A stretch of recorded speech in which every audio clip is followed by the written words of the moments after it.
오늘 우리에게 주시는 하나님 말씀 디모데후서 4장 10절에서 18절까지 말씀입니다. 디모데후서 4장 10절로 18절까지 말씀, 주신 하나님 말씀 제가 봉독해 올리겠습니다. 데마는 이 세상을 사랑하여 나를 버리고 데살로니가로 갔고, 그레스게는 갈라디아로, 디도는 달마디아로 갔고, 누가만 나와 함께 있으리니 내가 올 때에 마가를 데리고 오라. 그가 나의 일에 유익하니라. 두기고는 에베소로 보내었노라. 내가 올 때에 내가 들어와 가보의 집에 둔 겉옷을 가지고 오고, 또 최근 특별히 가죽 종이에 쓴 것을 가져오라. 구리 세공업자 알렉산더가 내게 해를 많이 입혔으며 주께서 그 행한 대로 그에게 갚으시리니 너도 그를 주의하라. 그가 우리 말을 심히 대적하였느니라. 내가 처음 변명할 때에 나와 함께 한 자가 하나도 없고 다 나를 버렸으나 그들에게 허물을 돌리지 않기를 원하노라. 주께서 내 곁에 서서 나에게 힘을 주심은 나로 말미암아 선포된 말씀이 온전히 전파되어 모든 이방인이 듣게 하려 하심이니 내가 사자의 입에서 건짐을 받았느니라. 주께서 나를 모든 악한 일에서 건져내시고 또 그의 천국에 들어가도록 구원하시리니 그에게 영광이 세세 무궁토록 있을지어다. 아멘. 우리 좋은 이웃 교회가 19돌을 맞이했습니다. 19년간 우리 교회를 지켜주신 우리 하나님께 우리 감사의 박수를 올려드리겠습니다. 사람은 살면서 1년에 한 번은 반드시 생일을 맞이합니다. 우리는 우리가 살아온 날수만큼이나 많은 생일을 맞이했습니다. 그런데 돌아보면 수없이 많은 그 생일들 가운데에 참 특별한 생일이 있었습니다. 바로 19 생일입니다. 19 생일이 특별하고 남다르게 느껴지는 이유는 19 생일에는 참 많은 것들이 달라지기 때문입니다. 19 생일은 10대가 마무리되는 생일입니다. 19 생일은 미성년자에서 성년으로 올라가는 생일입니다. 19 생일은 나라의 진정한 주권자가 되어 투표권을 행사하기 시작하는 그런 생일입니다. 바로 우리 좋은 이웃 교회가 그 중요한 19 생일을 맞이한 것입니다. 하지만 교회 창립 19주년 감사 예배를 준비하면서 저는 개인적으로 참 힘들었습니다. 몸이 힘들다기보다는 마음이 너무너무 힘들었습니다. 그 이유는 교회 창립을 감사하는 이 날을 어떤 의미로, 어떤 마음가짐을 품고 맞이해야 할지 마음에 가닥이 잡히지 않았기 때문입니다. 창립 19주년 감사 예배를 드리기 위해 여기에 모인 저와 여러분에게는 공통된 특징이 하나 있습니다. 그것은 이 자리에 모인 우리 교인들 중에 더 이상 우리 좋은 이웃 교회가 태어나던 날을 기억하는 사람이 우리 교인들 중에는 단 한 명도 없다는 겁니다. 교회가 창립되던 그 순간에 감격과 기쁨을 한껏 체험하고 기억하고 느꼈던 그런 분들이 없습니다. 안타깝게도 19년의 시간이 흐르는 동안 우리 교회의 창립 멤버들은 모두 떠났습니다.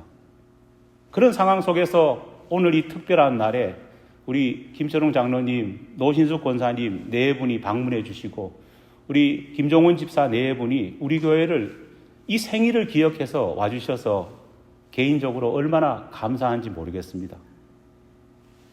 교회를 창립하셨던 목사님께서도 교회를 시작했던 창립 멤버들도 없는 우리 교회, 어떻게 보면 그 첫 번째 생일이 금년에 시작된 것입니다. 그런 상황에서 창립 감사 예배를 드리는 것이 무슨 의미가 있을까? 솔직히 이 질문이 한동안 제 생각과 제 내리 속에서 떠나지 않았습니다.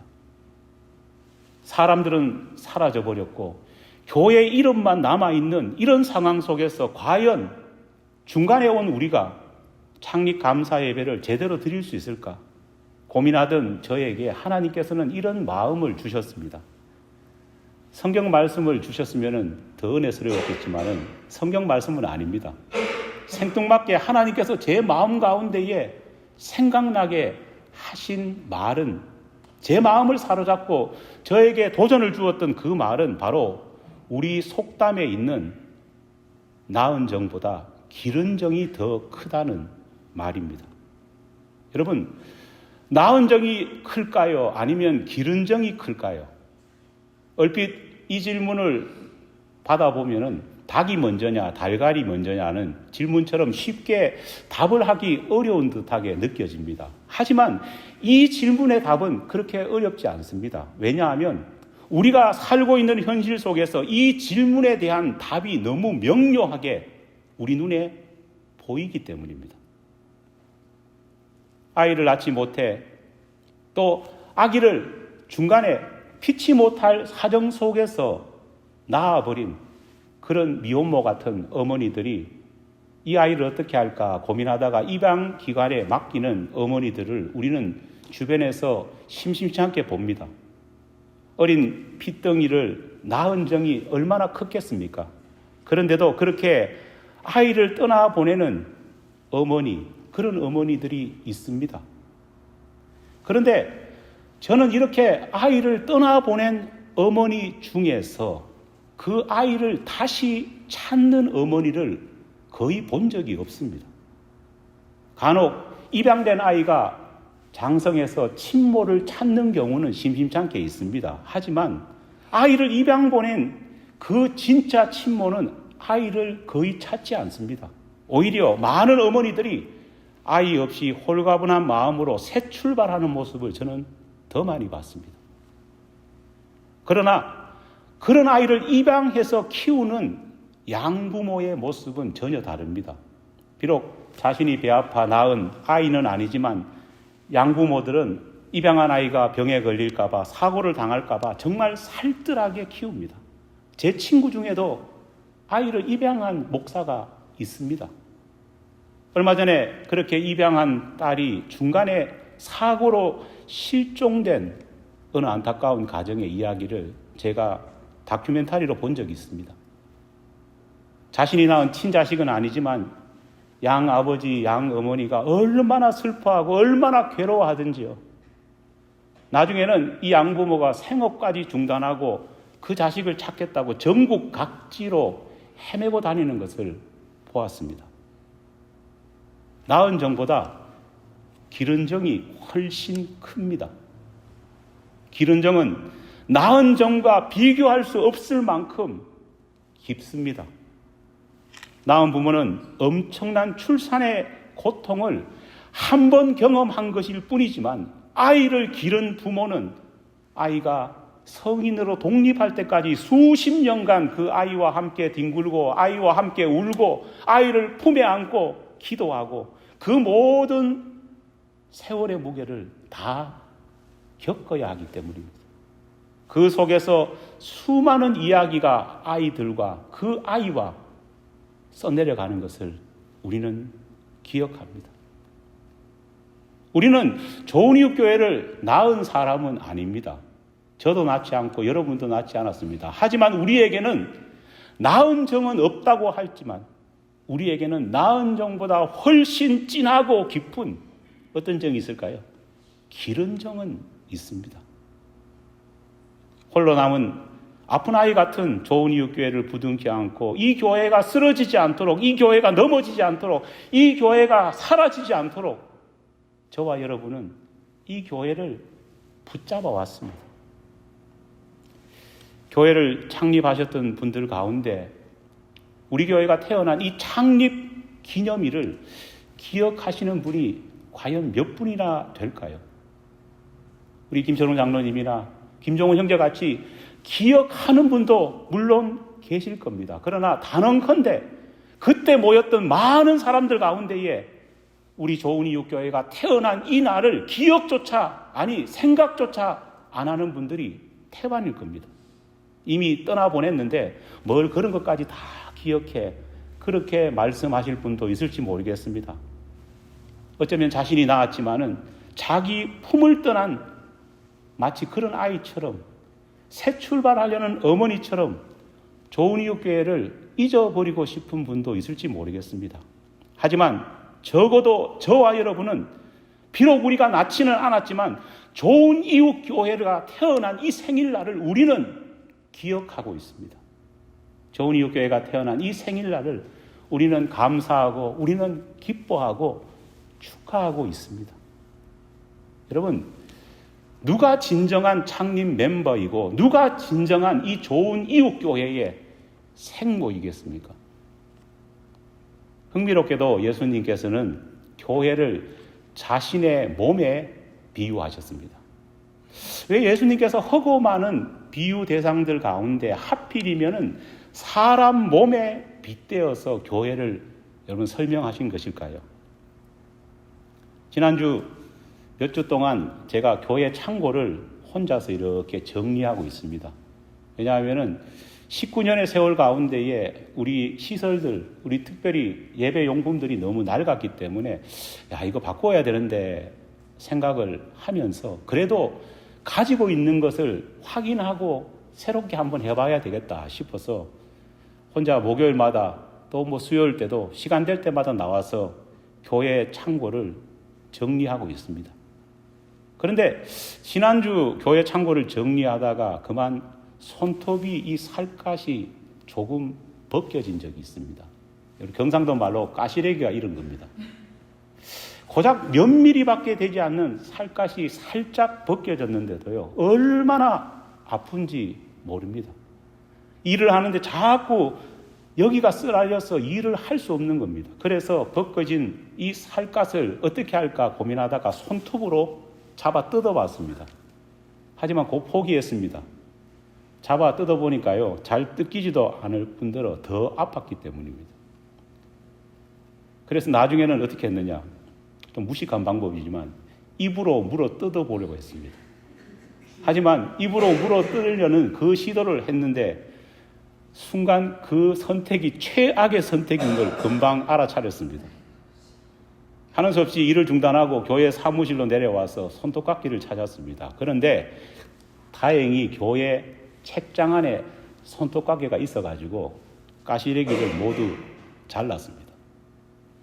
참 신기한 것은 조금이라도 그 살깔이 몸에 붙어 있을 때는요, 엄청나게 아픕니다. 그런데 손톱깎이로 그 가시래기, 그 살갗을 잘라내니까요, 그 이후에는 조금도 아프지 않습니다.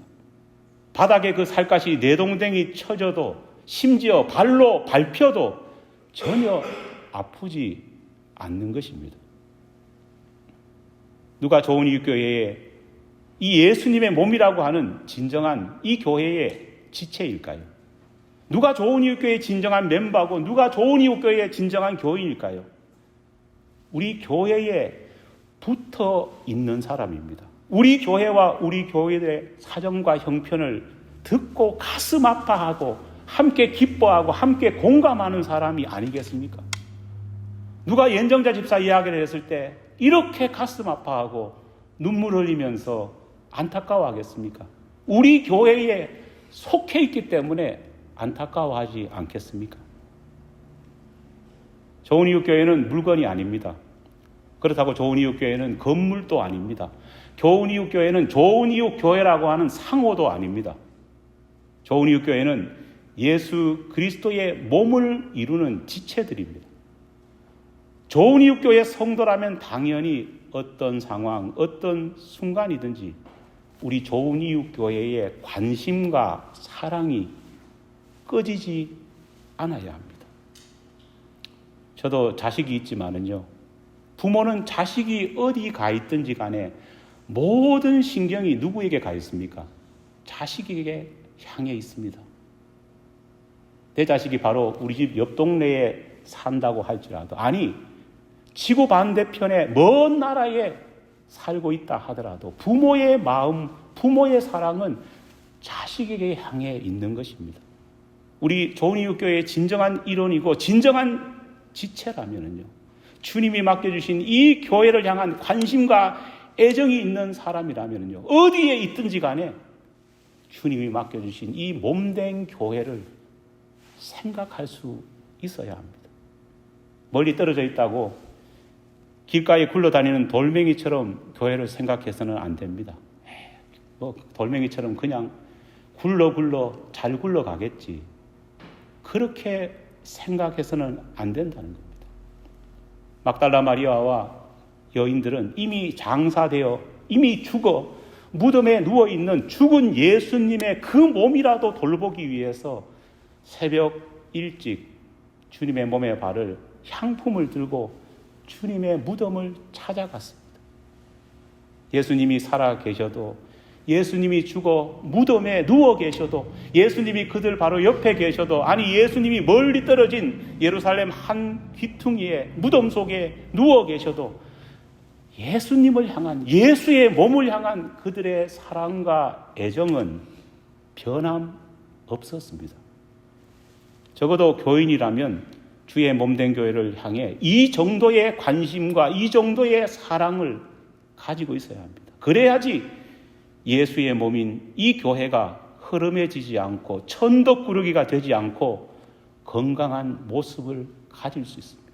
아무리 구호만 건강한 교회를 외치면 뭐 하겠습니까? 교회를 구성하고 있는 지체들이 교회를 흐름해지지 않고 교회가 천덕꾸러기가 되지 않도록 관심과 사랑을 가져야 되지 않겠습니까? 이런 의미에서 이번 창립 감사주의를 앞두고 노후된 예배 용품을 새로 장만하는 이 일에 여러분들이 동참해 주셔서 너무 감사합니다. 많은 분들이 주중에 동참하겠다는 의사를 밝혀주셨고요, 오늘 또 감사 예물을 드리면서 동참하고 계십니다. 창립 감사주일이 내년에도 그 다음에도 계속 반복될 겁니다. 그런데 교회가 생일을 맞고 반복되는 그 순간 교회가 날마다 새로워져야지 점점 낡고 누더기가 되어서 되겠습니까? 더 나은 모습, 더 나은 환경에서 예배를 드려야지 생일이 기쁘지 않겠습니까? 여러분, 왜 아이들은 생일을 기뻐할까요? 왜 우리는 생일날만 되면은요, 그냥 넘어가 이렇게 말할까요? 아이들은 생일이 되면 날마다 성장하고 예뻐지고 새로워지기 때문입니다. 우리는 어떨까요? 생일이 지면 날마다 늙어지고 주름만 더해지기 때문에 이제는 저도 우리 사람도 생일날 축하 사진을 찍지 않습니다. 교회가 그렇게 되어서는 안 되지 않겠습니까? 교회에는 네 종류의 교인들이 있습니다. 이건 제가 구분한 것이 아니고 오늘 본문 말씀 속에서 목회자 바울이 구분한 것입니다. 놀랍게도 목회자 바울이 구분한 이 네 종류의 교인은요, 제가 우리 교회에 부임해서 9년 동안 이 좋은이웃교회를 섬겨 보니까요, 제 경험 속에도 참 많이 이 네 가지 구분의 교인이 밝혀지고 닮아 있는 것 같다, 그런 생각이 들었습니다. 교인들 중에는 한때 열심히 주의 일을 감당했지만 도중에 세상을 사랑해 주의 일을 버리고 세상으로 돌아가 버린 사람도 있습니다. 디모데후서 4장 10절 말씀입니다. 데마는 이 세상을 사랑하여 나를 버리고 데살로니가로 갔고, 데마는 목회자 바울의 자랑이었고 기쁨이었습니다. 데마는 사도 바울의 핵심 동력자였습니다. 바울이 데마를 얼마나 사랑하고 얼마나 신뢰했고 얼마나 믿었던지 바울 쓰신 곳곳을 읽어보면요, 이 데마에 대한 이야기가 나옵니다. 몇 가지 살펴봅니다. 골로새서 4장 14절 말씀입니다. 사랑을 받는 의원 누가와 또 데마가 너희에게 문안하느니라. 누가와 동일하게 뭘 받고 있다고요? 사랑을 받고 있다는 겁니다. 빌레몬서 1장 24절 말씀입니다. 또한 나의 동력자 마가, 아리스다고, 데마, 누가가 문안하느니라. 데마가 뭐라고요? 나의 핵심 동력자라는 겁니다. 하지만 데마는 이런 아름다운 모습을 끝까지 지키지 못했습니다. 그는 유종의 미를 거두지 못했습니다.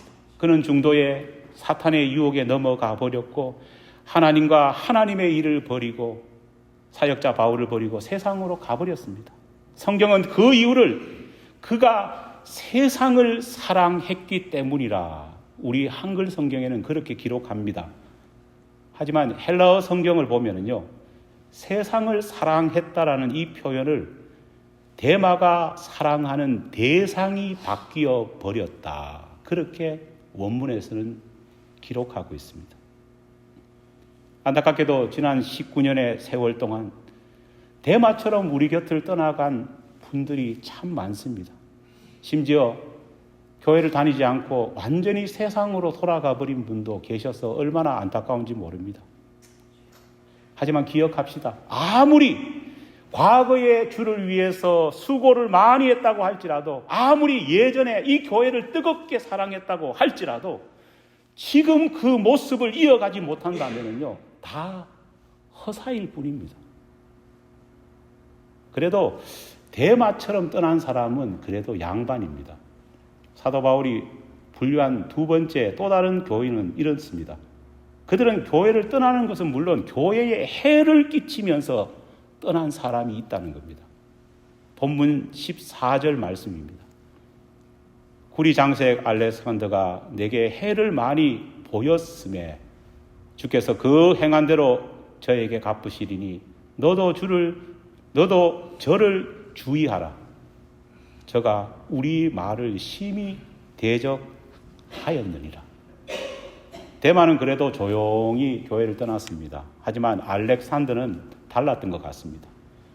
교회에 난리를 치며 떠났습니다. 목회자 사도 바울에게, 다른 동료 교인들에게 아주 못된 짓을 하면서 큰 해와 마음의 상처를 끼치며 떠났던 것 같습니다. 바울은 이 사람을 향해서, 또 이 사람과 동조한 사람을 향해서 뭐라고 말하느냐? 믿음과 착한 양심을 버린 사람이며 믿음에 관해서는 파선한 사람이다. 정말 무서운 것은 바울의 마지막 표현에 있습니다.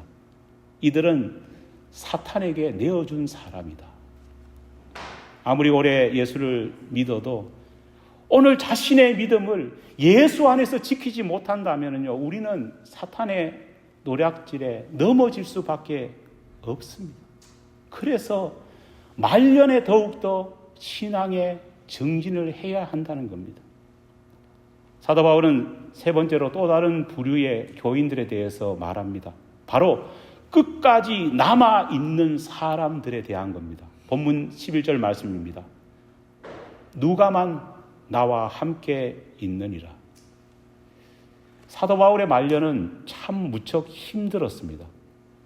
감옥에 갇혀서 죄수의 신분으로 있다는 그 사실 하나만으로도 바울은 힘들었을 겁니다. 하지만 옥에 갇힌 그를 두고 믿었던 사람들이 한 사람, 두 사람 그의 곁을 떠나가는 그 모습을 봐야 했기 때문에 더 힘들었습니다.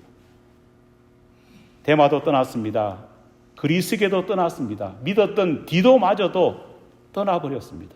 늙고 병약한 앞날을 알 수 없는 이 사형수 바울과 함께 있기보다는 더 나은 자리, 더 나은 곳을 찾아서 그들이 떠나버린 겁니다. 하지만 모두가 떠났음에도 불구하고 끝까지 사도 바울 곁을 지킨 사람도 있었습니다. 바로 누구입니까? 누가입니다. 의사였던 누가는 떠나지 않고 바울 곁을 끝까지 지켰습니다. 왜 누가가 바울 곁을 지켰을까요? 그가 똑똑하지 못했기 때문에 그냥 지켰던 것일까요? 아닙니다. 이방인이었던 누가는요, 데오빌로 각하라고 하는 로마의 유력 인사와 가까운 친분 관계를 맺고 있을 만큼 능력이 있는 사람이었습니다. 그가 갈 곳이 없어가지고 로마 감옥 주변에서 사도 바울의 옥바리시를 했을까요? 아닙니다. 그에게는 세상적으로 갈 수 있는 곳이 엄청나게 많았고 성공할 기회도 있었습니다. 그런 그가 끝까지 주의 종 사도 바울 곁을 지킨 이유가 무엇일까요? 하나님의 은혜를 알았기 때문입니다. 하나님의 은혜를 체험했기 때문입니다. 누가는 평생 자신을 향해 신실하셨던 하나님처럼 자신도 신실한 크리스찬이 되고 싶었습니다. 누가는 성경이 말하는 신앙이 다른 말로 신실함, 한결같음이라는 그 뜻을 알고 있었기 때문입니다. 저도 우리 교회의 모든 교우들도 바보라서 이 작은 교회를 섬기고 있는 것이 아닙니다. 갈 데가 없어서 여기 와 있는 것이 아닙니다.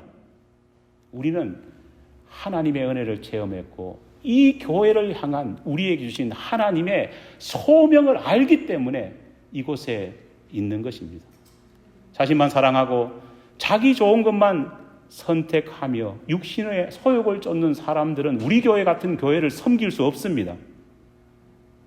어려울 때일수록 신실하신 하나님을 생각하고 하나님이 나에게 주신 그 신실한 신의를 아는 사람만이 우리 교회 같은 연약한 교회를 섬길 수 있는 진짜 믿음의 사람들입니다. 마지막으로 바울은 네 번째 유형의 성도에 대해서도 말합니다. 바로 힘들 때 돌아와 힘을 주는 교인입니다. 디모데후서 4장 10절 말씀입니다. 내가 올 때에 마가를 데리고 오라. 저가 나의 일에 유익하니라. 사람이 힘들고 어려우면 생각나는 사람이 있습니다. 여러분도 있죠? 아무리 힘들고 어려운 일이 닥쳐도 그 사람만 나타나면 걱정이 사라지고 그 사람만 보이면은 희망이 생기는 그런 사람들이 있습니다. 우리는 먼저 그런 사람이 되어야 합니다. 여러분, 사람들 중에는 그렇잖아요. 나타나면은 긴장이 되고 나타나면은 뭔가 일이 터질 것 같은 그런 사람, 떠나면은 안도감이 드는 그런 사람도 있습니다. 그런 사람이 되어서는 안 됩니다. 사도 바울에게 마가와 디모데는 그런 사람이었습니다. 떠난 사람들이 아무리 많고 떠난 사람의 빈자리가 아무리 크게 돌아온다 할지라도 그 모든 빈자리를 한 번에 채울 수 있는 그런 사람, 그런 교인이 되어야 합니다. 저에게도 우리 교회에게도 그런 사람이 있고 비록 지금 떠나 있지만은 반드시 다시 돌아오기를 기도하는 그런 사람이 있습니다. 본문 17절에 나오는 사도 바울의 고백은 그런 의미에서 큰 도전과 위로를 줍니다. 제가 읽어보겠습니다. 다 나를 버렸으나 저에게 허물을 돌리지 않기를 원하노라. 주께서 내 곁에 서서 나를 강건케 하심은 나로 말미암아 전도의 말씀이 온전히 전파되어 이방인으로 듣게 하려 하심이니 내가 사자의 입에서 건지었느니라.